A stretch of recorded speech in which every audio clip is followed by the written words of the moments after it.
돈 얘기도 빼놓을 수 없을 겁니다. 이낙연 대표 측은 이준석 대표가 국고 보조금 6억을 받은 직후 태도가 돌변했다 이렇게 주장하고 있습니다. 저는 그 개혁신당 결국 돈 때문이었나 이런 말씀을 드리고 싶어요. 일주일도 안 돼서 거의 이혼하려고 들지 않아요?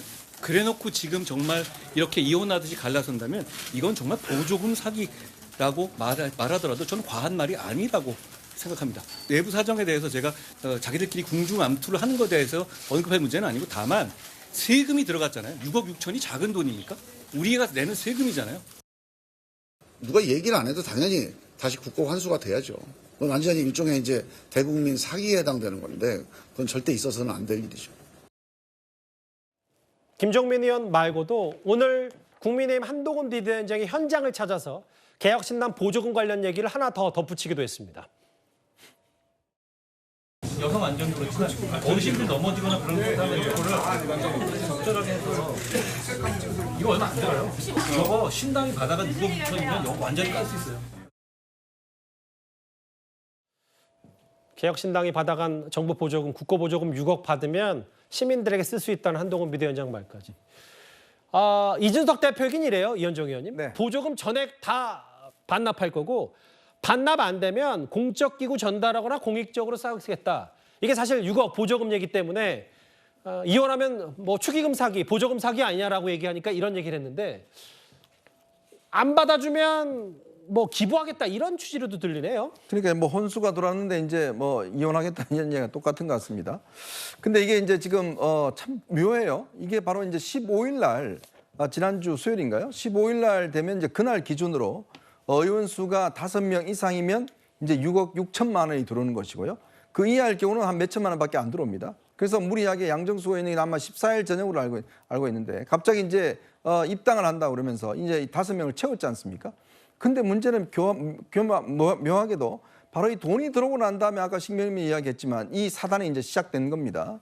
자, 그러니까 이 지금 현재 법적인 지금 개혁신당의 대표는 사실 이준석 대표고 그 돈은 개혁신당으로 들어간 거예요. 예. 자, 그러면서부터 이제 이 문제가 비롯되다 보니까 근데 이게 이제 또 전례가 있습니다. 왜냐하면 예전에 이준석 대표가 그 국민의힘 시절에 당시에 대선 캠페인을 할 때 그 홍보 자리를 본인이 가져가겠다라고 해서 그게 논란이 되고 뭐 여러 가지 문제가 생기면서 그때 가출을 했던 1차 가출을 했던 원인이 바로 이 홍보 관련한 거였거든요. 왜냐?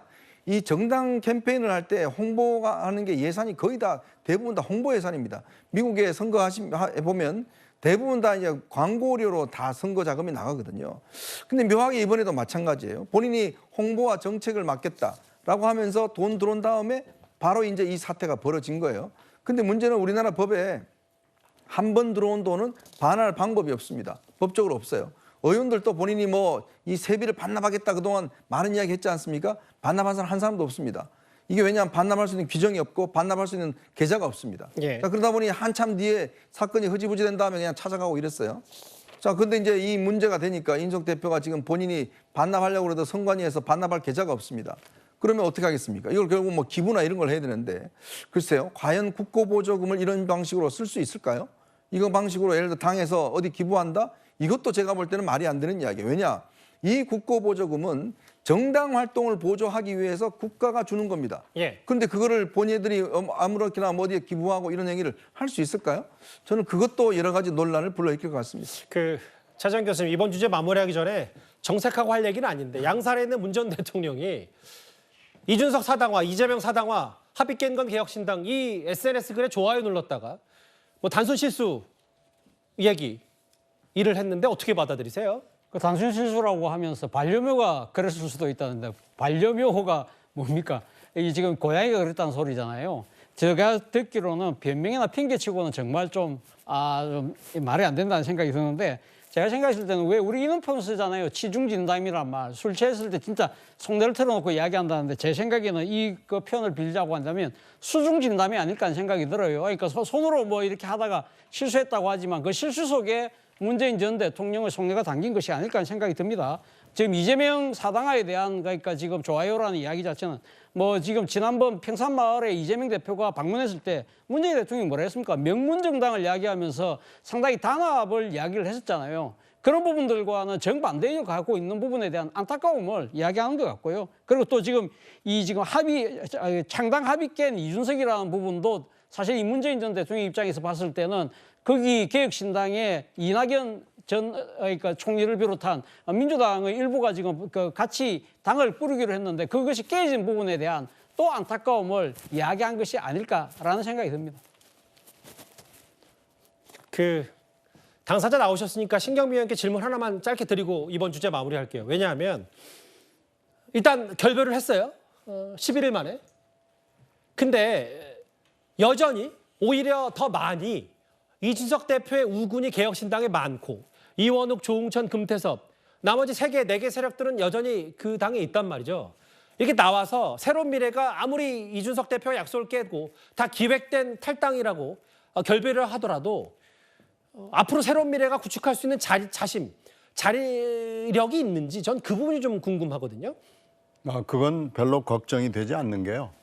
빅텐트라고 그러지만 뭐 당원 숫자나 여러 가지 당역을 가리키는 그 숫자를 보면은 빅텐트의 대부분은 사실은 새로운 미래입니다. 그래서 저는 그쪽에서는 별로 그렇게 걱정을 안 하는데요. 숫자는 물론 뭐 세력으로 따지면 사실 양양자 의원은 같은 쪽이기 때문에 새 세력이죠. 그리고 원칙과 상식하고 새로운 선택인데 실체를 들여다보면 저는 전혀 걱정할 게 없고요. 그 빅텐트의 대부분은 사실 새로운 미래로 구성이 돼 있기 때문에 오히려 저 텐트를 지금 버티고 있는 폴대는 다 무너졌다 이렇게 보면 되고요. 새로운 미래는 자생으로 설 수 있는 힘이 충분히 있다 이렇게 설명드릴 수 있습니다. 알겠습니다. 총선 50일 앞두고 제3지대 기호 선번전쟁 요동치고 있는데 여전히 이준석, 이낙연 두 사람의 공방정 뒷맛은 개운치가 않습니다. 이번 주제 정리하고요.